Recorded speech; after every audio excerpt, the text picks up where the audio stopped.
Ce sont les premiers et les seuls occupants de la journée et pour le coup, ce sont les maîtres des lieux. Pas pour longtemps car ils repartent demain et c'est vraiment par hasard que cette famille du Var soit tombée sur ce havre de paix. Une aire de camping hautement aménagée et flambant neuve. C'est surtout le côté pratique, c'est-à-dire qu'on a besoin de la borne pour recharger en eau, vider les eaux usées. Et puis là, ce qui est agréable en plus de ça, c'est le côté verdure et calme, avec un peu d'espace. Il y a une aire de jeu un petit peu plus loin pour... moi, je suis avec mon fils, donc ça c'est agréable aussi. Située en bordure de route, l'aire de Forgès a tout pour plaire. Le paysage, l'accessibilité, la surface d'accueil, bref, rien n'est laissé au hasard. Et pour cause, cela fait maintenant 2 mois que la municipalité promotionne le site. Elle a signé un contrat de 12 ans avec une société privée. Le but, faire revivre ce qui était autrefois le camping municipal. Il fallait trouver une solution.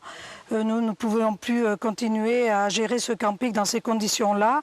Et comme je vous le disais tout à l'heure, avec cette remise aux normes, c'était un coût important. Donc nous avions énormément de passages en camping-car et nous nous sommes donc dirigés sur cette aire sécurisée et autonome. Corrèze Tourisme travaille aussi dans ce sens. 3 circuits touristiques sont proposés en faveur de cette clientèle mobile qui, petit à petit, découvre le département.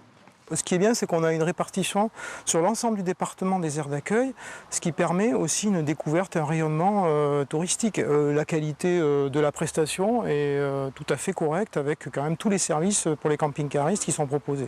Selon une étude datant de 2008, 56% des camping-caristes se sont aventurés pour la première fois dans la région. En Corrèze, une cinquantaine d'aires sont répertoriées.